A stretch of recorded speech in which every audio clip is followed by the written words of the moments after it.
우리 기독교 신앙에서 가장 강조가 있는 것, 가장 핵심을 얘기하자면은 뭐 더 말할 것도 없이 구원이겠죠. 구원을 빼면, 구원을 제외하면 사실 우리 기독교 신앙이라는 것은 다른 세상의 여타 종교들하고 별반 다를 바가 없을 것입니다. 그래서 성경이 말하는 가장 중요한 핵심인 이 구원을 얘기할 때 내가 이해하고 있고 내가 알고 있는 이 구원이 과연 바른 구원관인가, 그리고 바른 믿음을 내가 가지고 있는가 라는 것을 점검해보고, 그 점검하는 가장 중요한 기준 역시 하나님의 말씀이 무엇을 말하고 있는가를 잘 아는 데 있겠죠. 그래서 성경 이야기는 바로 예수님에 대한 얘기를 하는 것이고, 그래서 예수님께서 성경에서 차지하는 비중이 어느 정도 되는가, 그리고 그 예수님 이야기가 진행되고 있는 이스라엘의 역사라고 표현되는 그 역사의 흐름이 과연 누구를 정점으로 향해서 가고 있는가, 어떤 결말을 말하고 있는가까지를 바르게 이해를 하실 때에 내가 가져야 될 바른 구원을 가질 수 있는 것이고, 거기서 바른 신앙생활을 해나갈 수가 있습니다. 자, 그래서 하나님께서 일하시는, 그래서 이 세상의 인류 역사가 하나의 거대한 무대라고 한다면 하나님께서 그 무대 위에서 역사하시는 것, 그것을 기록하고 있는 것이 성경 이야기입니다. 그래서 그 역사의 흐름과 역사의 이야기 속에서 무엇을 발견해야 되느냐면 바로 그 구원에서 나를 거기서 발견해야 되는 거죠. 그러니까 역사적 사실로 인정을 하고 그것을 믿는다고는 하지만 거기에 자기를 발견할 수 없다면 그 무슨 의미가 있겠습니까? 그것은 다른 사람의 종교이고 다른 사람의 신앙이고 다른 사람의 구원이지 나하고는 관계가 없는 것이 되죠. 그래서 중요한 것은 여러분들이 말씀을 통해서 하나님의 역사하심이라는 것을 우리가 이해하면서 거기에서 자기 자신을 발견할 수 있어야 한다는 겁니다. 하나님께서 말씀하신 것을 역사 속에서, 시간 속에서 이루신 것으로 성경에 기록이 되어 있는데, 이것을 우리는 흔히 복음이다 또는 기쁜 소식이다 그렇게 얘기를 하죠. 여러분, 사람들이 어떨 때 기뻐합니까? 좋은 소식을 들을 때 기뻐하죠. 사람들이 좋아하는 좋은 소식 뭡니까? 뭐 대학을 합격했다든지, 뭐 회사에 합격했다든지, 뭐 사시에 합격했다든지, 뭐 합격 내지는 성공, 또는 뭐 당첨, 이런 것을 들을 때 굉장히 기뻐하고 이것을 좋은 소식이라고 생각을 합니다. 이 기쁜 소식이 사람들에게는 그런 좋은 소식이라고 생각이 되겠지만은 진정으로 사람들에게 세상에 필요한 가장 좋은 소식은 뭐냐? 복음인 줄로 믿습니다. 세상에 필요한 기쁜 소식은 바로 이 복음이에요. 그 복음에 대한 이야기가 성경 이야기입니다. 그 복음이 바로 예수 그리스도인 줄로 믿습니다. 오늘 천사 가브리엘이 이 기쁜 소식을 마리아에게 전해줍니다. 마리아에게 전해주는데 네가 하나님의 아들을 낳을 것이다 라고 말씀하니까, 이 마리아는 처녀잖아요. 이 처녀가 아기를 낳는다는 소리를 느닷없이 들으니까 얼마나 당황스럽고 얼마나 놀랐고 그 마음이 좀 어땠을까? 이제 그 뒤에 이제 그런 당황하고 놀라는 이 마리아에게 천사 가브리엘이 대답을 해주는 내용이 오늘 본문에 기록이 되어 있죠. 자, 누가복음 1장 35절 말씀 읽어보십시다. 천사가 대답하여 이르되 성령이 내게 임하시고 지극히 높으신 이의 능력이 너를 덮으시리니 이름으로 나실 바 거룩한 이는 하나님의 아들이라 일컬어지리라. 자, 천사가 대답하여 이르되 성령이 내게 임하시고 지극히 높으신 이의 능력이 너를 덮겠다. 거룩한 이는 누구냐? 하나님의 아들이다. 네가 그 아들을 낳을 것이다. 이 말씀을 듣고 이제 마리아가 그 말씀대로 자기에게 이루어지다라고 대답하면서 그 뒤에 우리가 읽지 않았습니다만 46절부터 55절까지가 이제 구약의 여러 성경 구절들을 근거로 해서 마리아가 하나님을 찬양하는 내용이 바로 그 뒤에 나와 있습니다.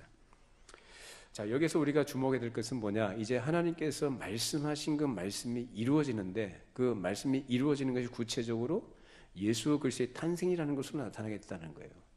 자, 이 일이 이루기까지 구약의 역사는 어떠한 역사였는가, 그리고 그 이후로 진행되는 역사도 어떤 성격을 갖고 있는가를 우리 어떤 관점에서 봐야 되느냐면 바로 여자의 후손과 뱀의 싸움이다라는 관점에서 성경을 볼 수 있어야 합니다. 그래서 성경을 큰 줄거리를 하나의 어떤 요약하는 방법으로 그 요약하는 방법 중에 한 가지가 바로 이겁니다. 여자의 후손과 뱀의 후손과의 싸움이다라는 거예요. 이런 구도 속에서 성경을 볼 수 있어야 합니다.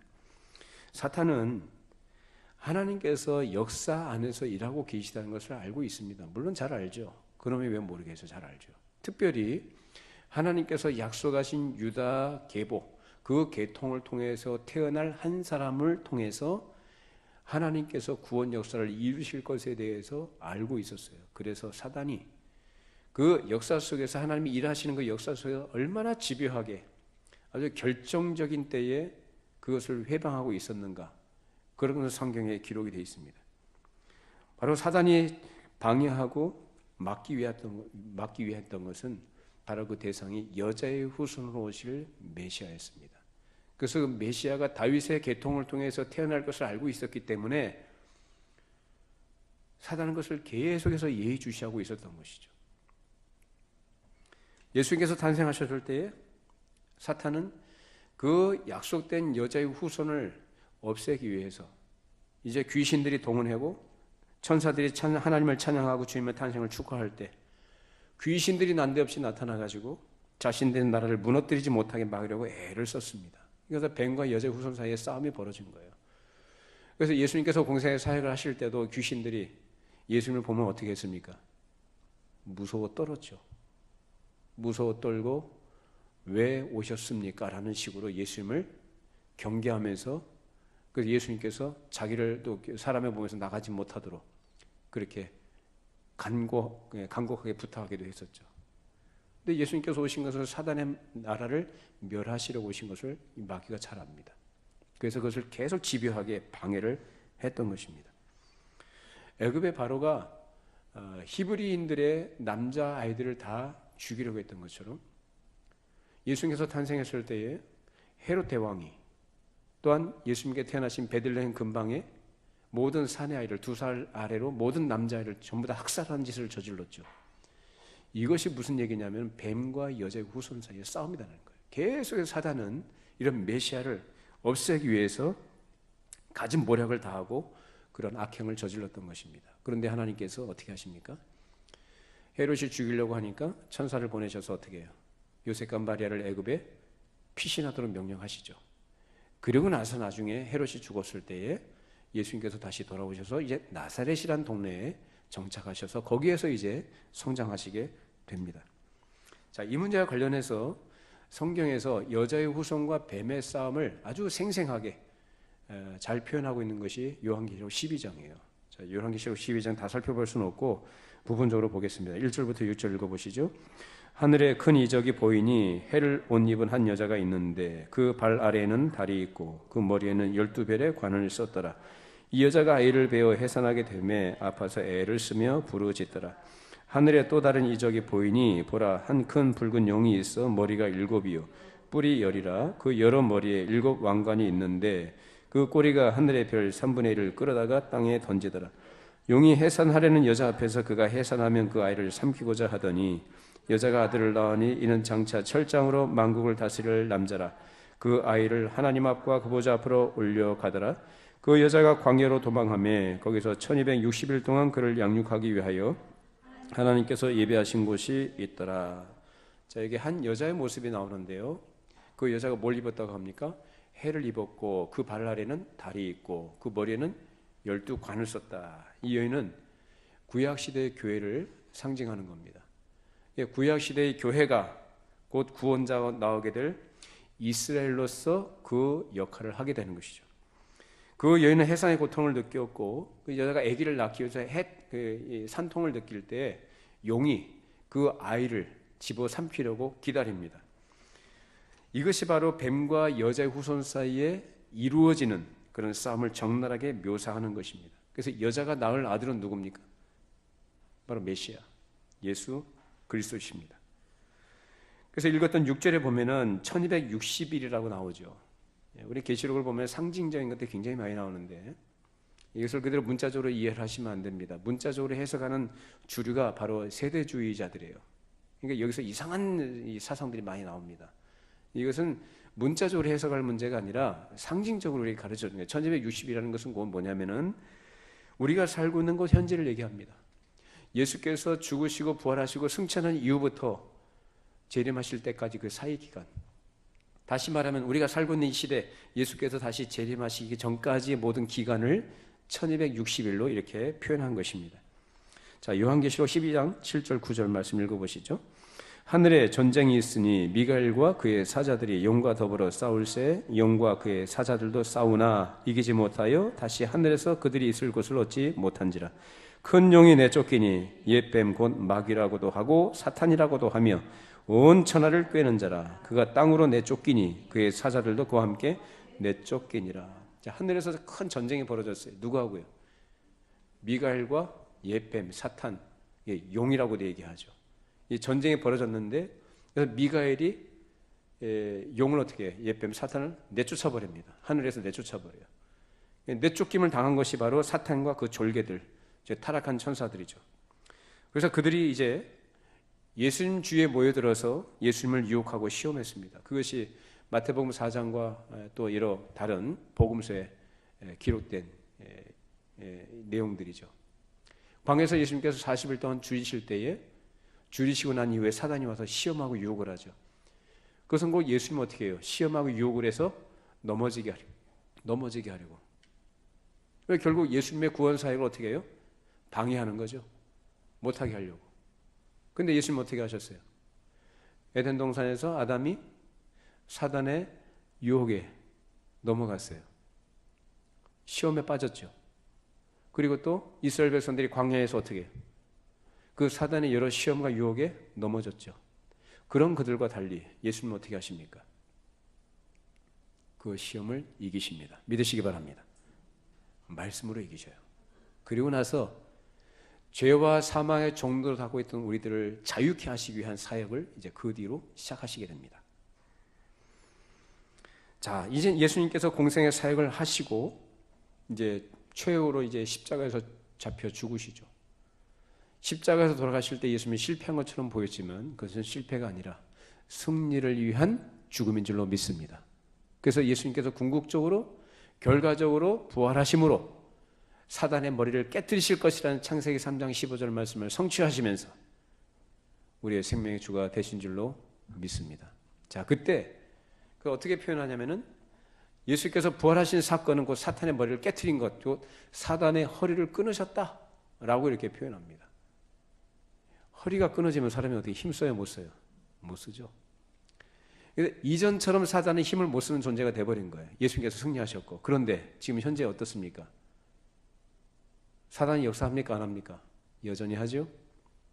그것은 뭐냐? 국지전이에요. 전면전에서는 예수님께서 이미 승리하셨어요. 근데 이제 잔존 세력들이 남아있다.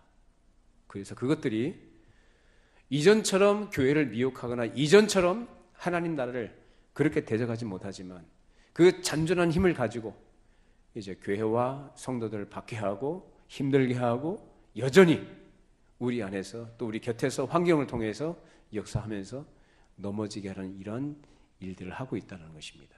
그럼에도 불구하고 교회는 예수께서 베드로에게 말씀하신 것처럼 내 교회를 세우리니 음부의 권세가 이기지 못하리라 하신 말씀처럼 교회는 승리한 줄로 믿습니다. 그것이 교회사가 가르쳐주지 않습니까? 교회사 보세요. 교회사 내용들을 보면은 얼마나 집요하게 복음을 방해하고 성경책 다 태워버리고 말이죠. 기독교를 얼마나 박해하고 없애려고 애를 썼습니까? 그런데도 교회는 용성했습니다.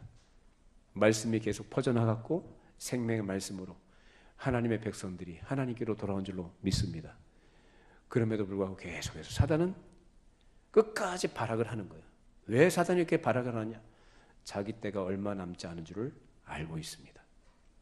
그래서 마지막까지 발악을 하면서 어떻게든지 한 사람이라도 하나님의 교회를 무너뜨리고 하나님의 교회를 수치스럽게 하고 복음을 방해하는 일들을 계속하고 있는 것입니다. 이렇게 메시아를 없애는데 실패한 사탄은 이제 남자를 낳은 여자를 박해하게 되는데 그 여자는 바로 교회예요. 그런데 교회가 날개를 받아서 광야로 날아가서 다시 1260일을 보내게 됩니다. 자, 요한계시록 12장 13절, 14절, 17절. 용이 자기가 땅으로 내쫓긴 것을 보고 남자를 낳은 여자를 박해하는지라. 그 여자가 큰 독수리의 두 날개를 받아 광야 자기 곳으로 날아가 거기서 그 뱀의 낯을 피하여 한 때와 두 때와 반 때를 양육받으며 용이 여자에게 분노하여 돌아가서 그 여자의 남은 자손 곧 하나님의 계명을 지키며 예수의 증거를 가진 자들과 더불어 싸우려고 바다 모래 위에 서 있더라. 한 때와 두 때와 반 때, 여기서 42달이죠. 3년 반을 얘기합니다. 그러니까 이걸 문자적으로 해석하시면 곤란하다고요. 1260 앞에서 말씀드린 것처럼 지금 뭘 상징적으로 얘기한다고 그랬어요? 예수님의 승천 이후부터 재림하실 때까지의 그 사이 기간, 그 모든 기간을 상징적인 숫자로 얘기하는 거예요. 그 기간에 뭐가 있느냐? 이제 고난과 증언을 통해 복음의 복을 누리던 이 시기가 지나고 나게 되면 이제 용이 여자에게 분노해요. 여기서 말하는 여자는 뭡니까? 교회예요.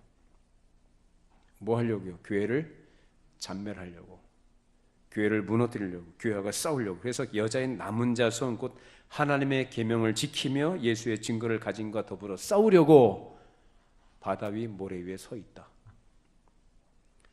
그리스도께서 이미 전쟁에서 결정적인 승리를 거두셨지만 여전히 잔당들과의 싸움이 계속되고 있다는 것입니다. 사실 사탄이 교회에 대해서 분노하는 것은 바로 이제 마지막 때까지 어떻게든지 자기가 하나님의 교회를 대적하고 멸하기 위해서 최후의 힘을 다 쓰고 있다라는 얘기입니다. 이것이 바로 계시록에 나타나 있는 여자의 후손과 뱀과의 싸움의 내용들이에요. 언제까지 계속될까요? 재림하실 때까지 계속됩니다. 지금도 되고 있어요. 이것이 바로 우리의 현실이고요. 이런 구도 속에서 성경의 흐름을 우리가 볼 수 있어야 합니다. 이제 구약의 어두운 역사가 끝나고 이제 신약의 역사가 이제 시작이 되는 것이 마태복음 1장 1절에 예수님의 족보를 소개하는 것부터 시작이 됩니다. 마태복음 1장 1절 읽어보십시다. 아브라함과 다윗의 자손 예수 그리스도의 계보라. 여기서 아브라함과 다윗의 자손이래요. 왜 이런 얘기를 할까요? 왜 이렇게 시작을 할까요? 아브라함과 다윗, 하나님께서 뭘 주셨습니까? 약속을 주셨죠. 아브라함에게 주신 약속이 그대로 재현되는 것이 바로 다윗에게 주신 약속이거든요.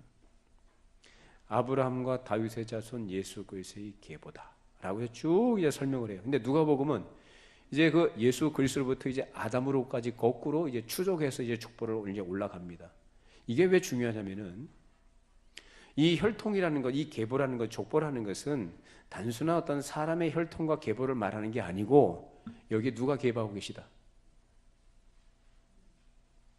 하나님의 개입, 즉 하나님과 밀접한 관계가 있다는 것을 위해서 보여주는 거예요. 그걸 증거하는 겁니다. 그냥 이루어진 계보가 아니다라는 거예요. 하나님의 약속 안에서 하나님의 약속이 이루어지는 과정들을 이 족보를 통해서 보여준다라는 겁니다. 예수께서 탄생하실 무렵에 이스라엘은 가이사 아구스토라는 이 로마 황제의 통치 아래 그 식민 지배 국가로 전락해 있었죠. 그래서 로마 황제가 세웠던 이 꼭두각시 왕, 유대 왕 헤롯입니다. 헤롯이 그 나라를 다스리고 있었는데 이 헤롯이라는 사람은 유대 혈통이 아닙니다. 에돔 족속이에요. 에돔 족속이 그 혈통이고요. 그 부모가 유대교로 개종을 했을 뿐이에요. 근데 이 유대교로 개종을 했는데 그것을 빌미로 해서 이제 헤롯은 자기가 유대 혈통이다라는 것을 어떻게든지 이것을 조작을 하려고 합니다만은 그 조작이 됩니까? 혈통이 조작한다고? 이미 모든 사람이 다 알고 있는 사실인데 그걸 어떻게 조작을 해요? 그럼에도 불구하고 이 사람이 자기는 유대 혈통을 가졌다라고 주장을 하면서 왕권을 계속 행사하고 있었던 것입니다. 근데 이 헤롯이라는 사람은 어떤 인물이었냐면은 굉장히 잔인하고 교활하고 그리고 포악한 사람이에요. 더더군다나 이 세상적인 이 욕망이 가득 차 있던 사람이었기 때문에 정치적 야심을 이루기 위해서 헤롯 성전이라는 것을 이제 짓게 됩니다. 그 성전을 짓게 되면 누구의 환심을 삽니까? 유대인들의 환심을 사죠. 그때 그 당시에 성전이 허물어지고 없었잖아요. 그래서 이 헤롯이 그 성전을 다시 유대인들 너희들 위해서 내가 왕이니까 다시 솔로몬 성전과 같은 성전을 내가 지어주겠다. 그래서 짓는 것이 헤롯 성전인데, 유대인들의 환심을 사게 되면은 자기 통치 기반이 더 공고해질 것이고, 그러게 하면 누구한테 인정을 받게 됩니까? 로마 황제에게 인정을 받겠죠. 그러면 자기의 자리가 왕위가 견고해질 것이고 자신의 왕조가 계속해서 이어져 갈 것을 이 사람은 계산하고 한 것입니다. 자, 이러한 암울한 역사가 바로 유대가 처해 있는 상황이었던 것이죠. 전능하신 하나님께서 통치하시고 그를 섬기는 신정 국가로서의 이스라엘은 단지 기록으로만 남겨지게 됐고, 이제 바벨론에서부터 로마 제국까지 이스라엘은 언제나 정복당하는 위치에 있었습니다. 그래서 하나님은 그러한 이스라엘이 처해 있는 비참한 현실이 있기까지 이제 400년 동안 역사 속에서 아무런 말씀도 주시지 않습니다. 선자를 보내시지도 않고 그의 영으로 말씀하시지 않아요. 침묵하고 계십니다. 400년 동안. 언제까지? 예수님께서 탄생하실 때까지. 그것이 바로 이스라엘 백성들이 처해 있는 암담한 현실이었습니다. 우리는 예수님을 부를 때 하나님의 아들이라 이렇게 얘기하는데, 그 하나님의 아들을 우리가 대할 때 바로 이런 배경을 염두에 둬야 됩니다. 그래서 성경에서 하나님의 아들로 얘기할 때 여러 경우들을 얘기해요. 아담도 하나님의 아들로 간주가 돼요. 왜 그럴까요? 그는 하나님의 형상으로 지음받은 자거든요. 그래서 하나님의 아들로 간주가 되고, 그 아담의 어쨌든 후손인 그 이스라엘 백성들도 하나님의 아들로 불리고 그렇게 묘사가 됩니다. 자, 출애굽기 4장 22절 23절 읽어보시죠. 너는 바로에게 이르기를 여호와의 말씀에 이스라엘은 내 아들 내 장자라. 내가 내게 이르기를 내 아들을 보내주어 나를 섬기게 하라 하여도 내가 보내주기를 거절하니 내가 내 아들 내 장자를 죽이리라 하셨다 하라 하시니라. 자, 바로가 하나님의 아들을 보내주려고 합니까? 안 보내주려고 합니까? 하나님의 아들 누구예요? 이스라엘 백성들이에요. 그 아들들을 안 보내주려고 그래요. 그러니까 하나님께서 어떻게 하신다 그래요? 바로의 아들들, 즉 애굽의 장자들 다 죽이십니다. 바로가 이스라엘 백성들, 즉 히브리인들의 사내 아들을 다 죽인 것처럼 하나님께서는 바로의 모든 백성들의 장자들 다 죽이십니다. 자, 그러면 이스라엘 백성들이 하나님의 아들로 이렇게 불림을 받고 이렇게 대접을 받는다고 할 때에, 그러면 이 사람들이 그런 대접을 받을 만한 그런 자격이나 조건을 갖추고 있던 자들이냐, 어떤 근거를 갖고 있느냐라는 거예요. 오히려 이 사람들은 하나님의 아들로서 불리우거나 대접을 받을 만한 짓을 한 적이 한 번도 없습니다. 오히려 하나님과의 언약을 깨뜨리를 밥 먹듯이 했던 자들이고 불순종하기를 그 습관처럼 했던 자들입니다. 그런데 하나님께서 어떻게, 무엇에 근거해서요? 하나님의 약속에 근거해서요. 다른 거 없어요. 여기서 우리의 구원의 성격을 바르게 이해하셔야 돼요. 단지 하나님의 약속에 근거해서 그들을 아들로 대접해 주셨습니다.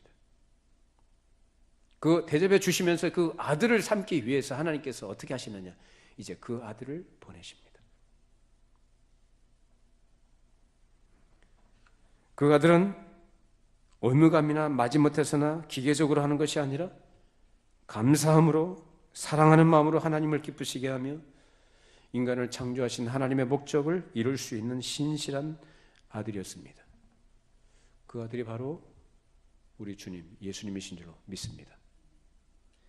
예수님은 유다지파 이세 계보에서 태어난 온전한 인간이셨고 다윗의 계통에서 태어난 인간 왕들과 극명하게 대조되는 완전한 사람으로 성부 하나님의 뜻을 성취하러 이 땅에 오신 분입니다. 아담의 후손을 구원할 구원자가 완전한 인간이어야 하는 이유는 아담이 실패한 시험을 통과해서 이제는 생명나무의 열매를 먹을 수 있는 자격을 얻어야 하기 때문이죠. 그래서 예수님은 완전한 인간으로 오신 겁니다. 이처럼 하나님께서 아들을 보내셨을 때 메시아로 오신 그 예수님은 이중적인 의미를 가진다고 할 수 있습니다. 삼위일체 가운데 거기서 제2위격이신 하나님의 아들이신, 그뿐만 아니라 인간을 대표한다는 점에서 입양을 통한 하나님의 아들, 곧 언약의 종이 되신 것이죠. 여기서 입양이라는 표현을 통했습니다. 입양을 통해서 예수님은 아브라함의 자손이요 다윗의 자손이 되신 겁니다. 무슨 말입니까? 예수님은 인간의 혈통을 이어받으신 분이 아닙니다. 믿으십니까? 성령으로 잉태가 되신 분이에요. 그런데 왜 아브라함과 다윗의 자손이라고 하느냐?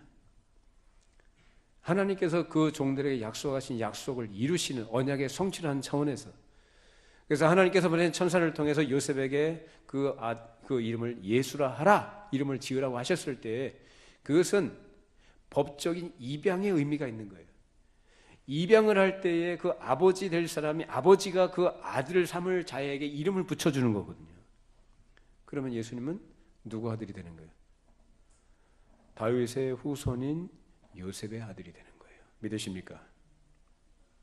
언약의 성취란 차원에서 입양을 통한 하나님의 언약의 성취가 이루어진 것입니다.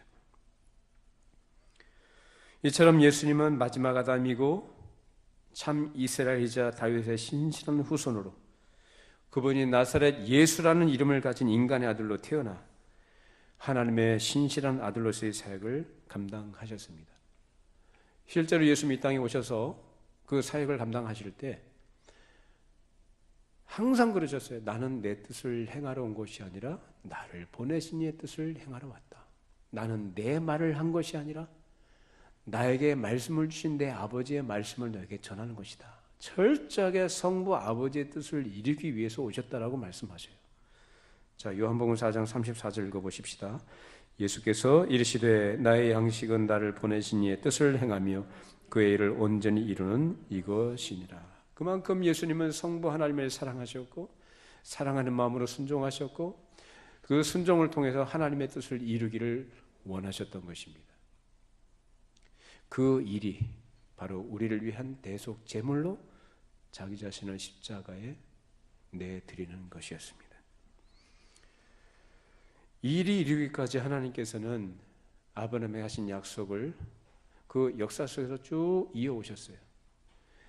아브라함에게 하신 약속을 따라 그 후손들의 가나안 땅을 나누어 주셨고 이로써 땅에 대한 약속은 성취가 됐습니다. 그러나 하나의 씨에 관한 약속은 복음이 세상에 전파되는 순간에 성취됐으며 지금도 계속 성취되고 있는 것입니다. 하나의 씨, 그 누굽니까? 아브라함이 하셨던 약속, 이삭에게 이어지고 이삭으로부터 야곱에게, 야곱을 통해서 요셉에게, 요셉의 그런 역할을 통해서 또 유다 지파의 계보를 통해서 하나님께서 다윗에게, 결국 이제 다윗의 계보를 통해서 오신 예수님을 통해 이 땅에 이루어졌고 이루어지고 있는 것입니다. 그 일에 누가 참여했다고요? 여러분이 참여하게 됐다고요. 얼마나 놀랍습니까? 일을 방해하는 놈이 누굽니까? 사단이죠. 계속해서 옛 뱀, 그 사탄 마귀라고도 하는 그놈이 지금도 계속해서 방해를 해요. 그럼에도 불구하고 그 방해에도 불구하고 성령께서 우리 안에 오셔서 우리를 거듭나게 하시고 하나님께 돌아오도록 해주신 줄로 믿습니다. 여러분, 복음이 이기는 거예요. 뱀이 이기는 게 아니에요.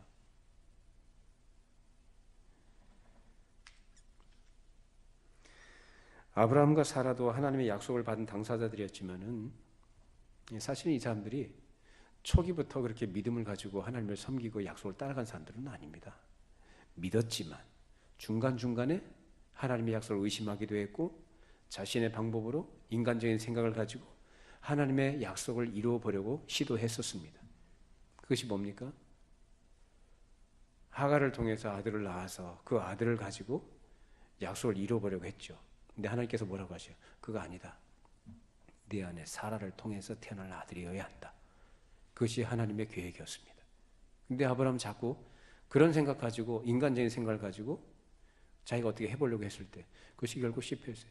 결국 아브라함과 사라가 자기들이 기껏 한다는 건 뭐였냐면은 어떻게든지 해보려고 하지만은 그 노력으로서 하나님의 뜻을 이뤄보려고 했지만은 그게 아니었고 오히려 방해거리가 됐어요. 그래서 지금 하나님의 아들, 하나님께서 주신 씨를 계속해서 대적하는 세력들이 됐지 않습니까? 누가요? 이스마엘의 후손들이. 아랍 국가가 다 이스마엘의 후손들 아닙니까? 그러니까 사람이 만드는 그거밖에 못해요. 실력이 그거밖에 안 돼요. 결국 하나님께서 아브라함에게 주신 약속이 이루어질 때까지 그 아브라함과 사라 안에 계속해서 약속을 계속 깊이 깊이 새겨주십니다. 그래서 창세기 15장의 횃불 언약이라는 거 지난번에 말씀드렸었습니다. 그 횃불 언약을 통해서 하나님께서 뭘 하시겠다는 거죠? 내가 내 목숨 내놓고 내가 이 약속을 반드시 이루겠다라는 약속의 말씀이었습니다. 그때 하나님께서 약속하신 그 약속의 말씀을 아브라함이 그때 믿습니다. 그때 믿고 나서 하나님께서 어떻게 하셔서 아브라함이 하나님을 믿음에 이를 그의 의로 여기셨다라고 합니다. 자, 이제 시간이 지나서 하나님이 약속하신 그 아들을 낳을 때 그 약속을 허락해 주셨고 그 태어난 아들 이삭을 하나님께서 이제 또 때가 되어서 아브라함을 시험하심으로 그를 바치라고 명령하십니다. 어디서 바치라고 합니까? 모리아산에서. 자, 아브라함은 그 하나님의 명령을 따라서 모리아산으로 이삭을 데리고 가서 거기서 하나님께 그 말씀을 따라 희생 제물로 바치려고 했을 때 하나님께서 아브라함에게 아브라함아 내 아들 이삭에 손대지 말라라고 말씀하시면서 그에게 주신 것이 뭐였죠? 순양, 수풀에 걸려있는 순양 하나를 보여주실 때 그 순양을 희생 제물로 삼아서 하나님께 드리도록 그렇게 하셨습니다. 중요한 것은 그때 하나님께 희생 제물을 바쳤던 그 산 모리아산이 나중에 거기 예루살렘 성전이 세워진다는 것이고 그 예루살렘 성전, 즉 하나님의 아들이 못 박혀 돌아가신 그 장소가 바로 그곳입니다. 중요한 것은 하나님께서 순양을 잡아서 희생 제물로 드리라고 했을 때 그 순양은 누구를 상징하는 거냐? 바로 예수 그리스도께서 우리를 위해서 희생 제물이 될 것을 미리 보여주신 사건이었습니다. 이처럼 이 대리속죄에 대한 하나님의 약속이 이 놀라운 이 상징들 안에 깊이 감추어져 있었던 것입니다. 그래서 아브라함 이야기는 곧 누구 얘기하는 거냐면은 바로 예수님 얘기하는 거예요. 그 아브라함의 복을 얘기하면서 무슨 세상의 복과 형통과 뭐 물질의 복과 형통함, 번성함 이런 걸 자꾸 얘기하는데 그런 거 말하는 거 아닙니다. 그러니까 사람이 자꾸 하나님의 말씀을 이 구속사적인 언약적 관점에서 이 성경을 이해를 하고 구원에 나에게 주어진 내가 거기서 발견해야 돼. 구원받은 내가 거기서 발견해야 돼요. 그 구원의 은혜와 그 의미가 무엇인지를 알고 그 믿음을 따라서 살아가야 될 그 메시지를 거기서 도출해야 되는데 아브라함의 복을 얘기하면서 인간이 가지고 있는 욕망을 부추기는 그런 류의 메시지들은 하나님의 말씀이라고 할 수가 없습니다.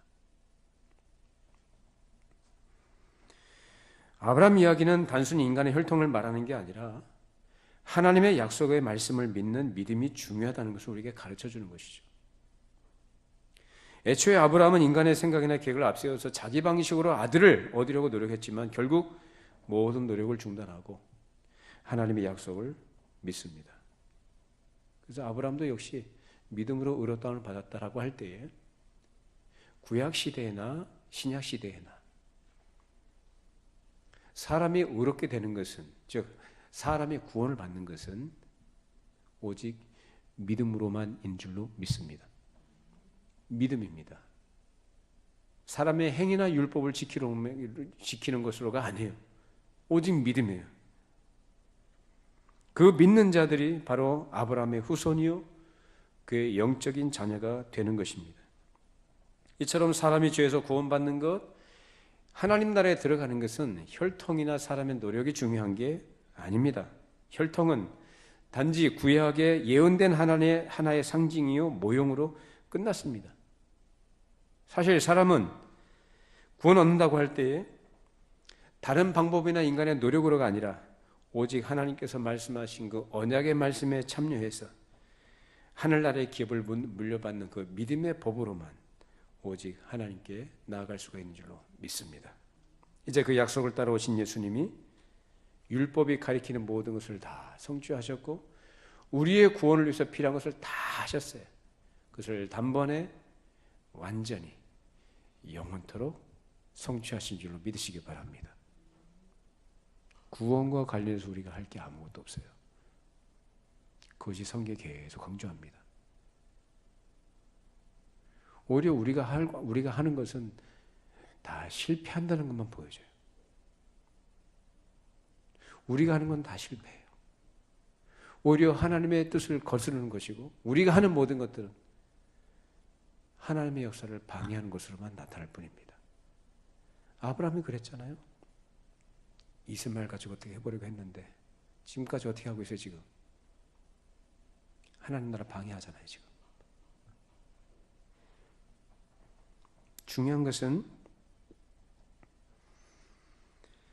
모든 민족에게 복을 가져다 줄 아브라함의 씨, 곧 그리스도를 믿는 믿음을 통해서만 하나님의 자녀가 되고 의롭다 하심을 받는다는 사실입니다. 이것이 바로 성경이 말하는 칭의예요. 칭의, 의롭다함을 받는다. 내가 의로워서 의로워지는 게 아닙니다. 내가 뭘 해서 의롭다 인정받는 게 아니라 누굴 믿는 거예요? 예수님 믿습니까? 이게 얼마나 중요한지 아시겠어요? 예수 믿는다는 게, 그러니까 예수 믿는다는 게 단순히 내 예수 믿을 때 내 죄사함 받아서 난 천국 갑니다 그런 차원의 문제가 아니에요. 너무나도 당연히 그것은 포함이 되는 거지만 사실 절반의 사실일 뿐이에요. 그것은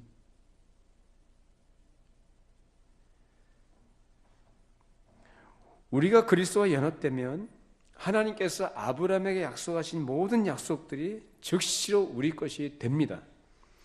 오직 예수 그리스도만이 우리의 피난처가 되시고 우리의 모든 것 되시고 보배가 되시고 보화가 되시고 우리의 삶과 우리 모든 복의 근원이십니다. 믿으시기 바랍니다. 이 복의 근원이 되시고 삶의 근원 되신 예수 그리스도 안에서 우리 모든 것을 소유하고 누릴 수 있는 것이지, 예수 믿는다고 하면서도 실제로는 예수 믿지 않는 사람처럼 그렇게 생각하고 살아가는 것은 오히려 정죄받는 거예요. 교회 다니면서도 예수 믿는다고 하면서 자기가 뭘 자꾸 하려고 하고 자기 의를 내세우려고 하고 자기 자랑하고 자기 치장하고 이렇게 하는 것들은요, 이건 하나님께 정죄받아요. 마태복음 7장에 우리가 성경 공부 통해서 확인해 봤죠. 주의 이름으로 선지한 노릇하고 주의 이름을 써요. 주의 이름을 가지고 해요.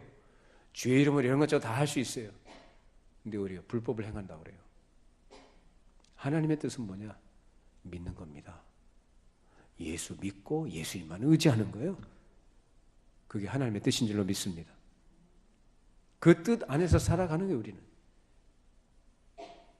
그러니까 예수님 밖에 있으면은, 그 예수를 믿지 않으면은 모든 사람이, 그 사람이 아무리 훌륭하고 인정받는 그런 삶을 산다 할지라도 하나님 앞에 정죄만 받습니다. 우린 율법과 상관없이 오직 은혜와 믿음으로 약속에 근거해 그리스도 안에서 선택되고 의롭다 하심을 받으며 거룩하게 되고 영화롭게 됩니다. 우린 여전히 불의한 죄인임에도 불구하고 하나님께서는 그 약속을 믿는 자들, 즉 그리스도와 연합된 자들을 의롭다고 선언하십니다. 이것이 바로 복음의 핵심이에요. 여러분, 이걸 여러분이 잘 정리해 두시고 이 핵심을 꼭 붙드시기 바랍니다. 인간의 상식이나 생각을 뛰어넘는 하나님의 방법과 일하심의 결과요, 그것을 우리에게 주신다는 것이고 우리는 그걸 믿는 겁니다. 나는 아니지만 하나님은 하나님이십니다. 나는 아니지만 우리 주님은 주님이십니다. 그게 믿음입니다. 아시겠습니까? 자, 어떻게 그것이 가능하게 됐느냐? 예수님께서 십자가에서 죽으심으로써 하나님의 모든 율법의 의의를 다 이루셨다고 하죠. 율법의 의의를 다 이루셨다고 믿습니까? 율법의 의의가 뭡니까? 율법을 이루셨다고 할 때 그 뭐죠? 우리에게 율법이 요구하는 게 뭡니까? 하나님을 사랑하는 거예요. 또 하나는 이웃을 사랑하는 거예요. 그거 사람의 노력을 할 수 있습니까? 결심한다고 됩니까? 한 율법 교사가 예수님께 나와서 말했죠. 내가 어려서부터 이것을 다 행했습니다. 나에게 뭐가 부족합니까? 너에게 한 가지 부족한 것이 있다. 너에게 있는 거 다 팔아서 가난한 자를 나눠주고 나를 따라가. 그건 못해요, 이 사람이. 자기는 다 했다고 생각하지만 못해요. 사람의 노력으로 되는 것도 아니고 하나님께 인정받는 게 아니에요. 안 되게 돼 있어요. 가능하지 않습니다. 그래서 예수님께서 오신 것이고 그 예수를 믿으라 그 말입니다. 그 예수님만 붙들라 그 말입니다. 나는 아니지만 예수님 붙들라 이 말이에요. 그게 믿는 거예요. 예수께서 십자가에서 우리의 모든 죄를 다 처리하시고 하나님의 율법의 요구를 다 성취하셨습니다. 그것으로서 우리의 모든 죄는 누구에게로?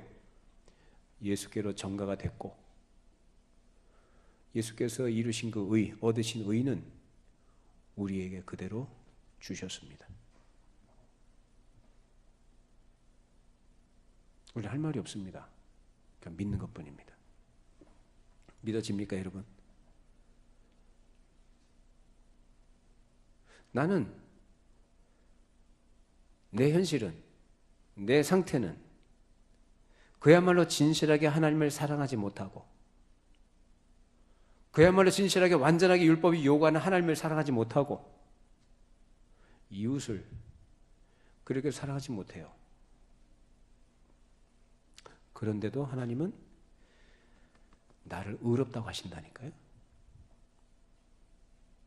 그것은 무슨 얘기냐면은 내가 진실하게 하나님을 사랑하는 것으로, 내가 진실하게 이웃을 사랑하는 것으로 여겨주신다고요. 믿으십니까? 그 얘기하는 겁니다, 지금. 그러니까 우리에게 필요한 분이 누구냐? 예수님.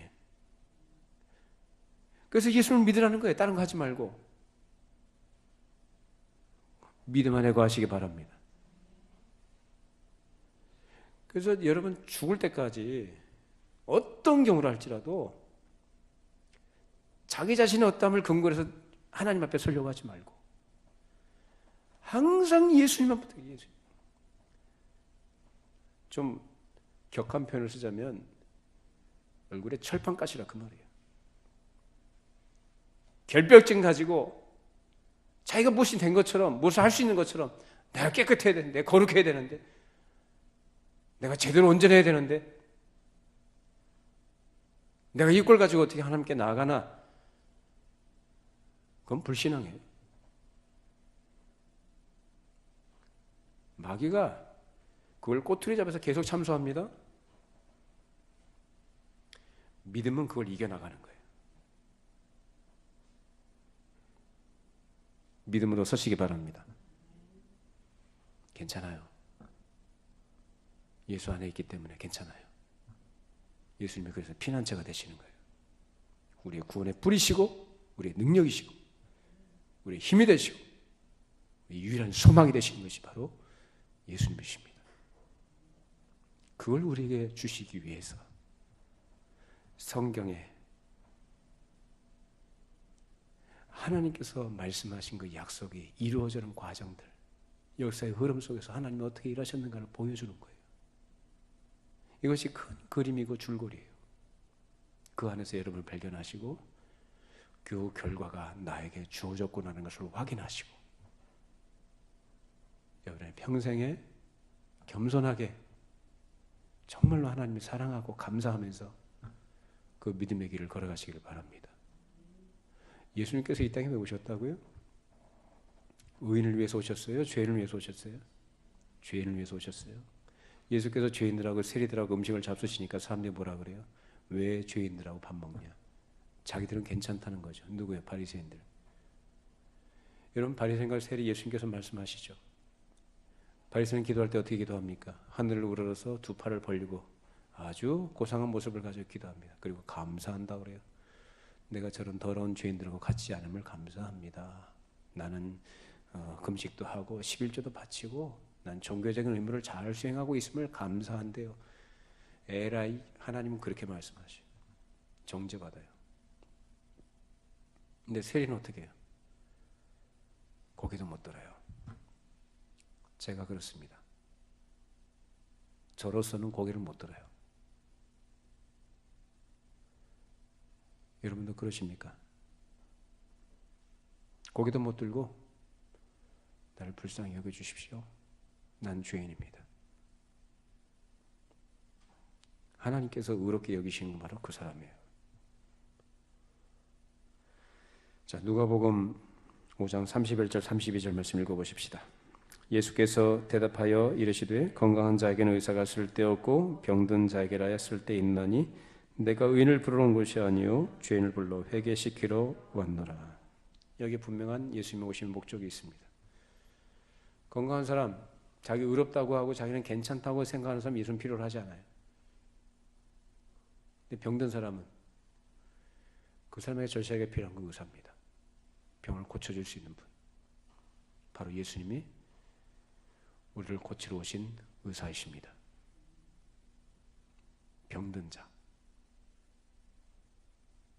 도저히 고칠 수 없는 병을, 불치병을 가진 사람들, 그 불치병을 고치신 분이 바로 예수님이십니다.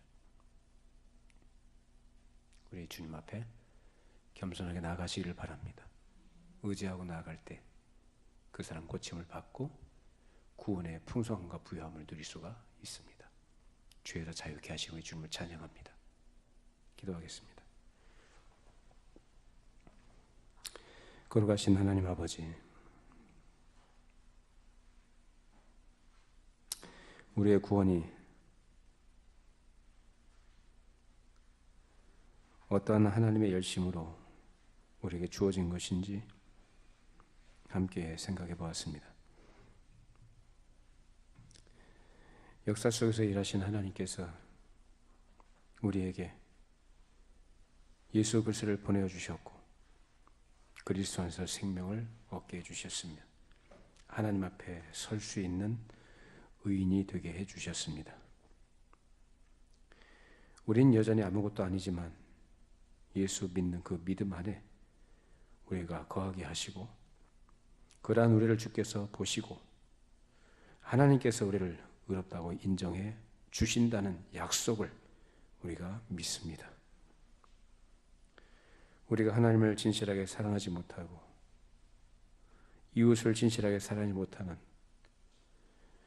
율법의 완전한 요구를 이룰 수 없는 저희들임에도 예수께서 이루신 그 의를 우리에게 입혀주시고 그리스도 안에 있는 우리에게 하나님을 사랑하고 이웃을 사랑하는 하나님의 백성으로서의 율법을 지킨 것으로 인정해 주시는 이 놀라운 사실을 우리가 깨닫게 되었사오니 이 믿음 안에 우리가 거하게 하시고 이 믿음 안에서 항상 감사하게 하시고 그것으로 더 겸손하게 하시고 우리 하나님을 진실하게 마음을 다해 순종하고 따라가는 거룩한 하나님의 백성들이 되게 하여 주시옵소서.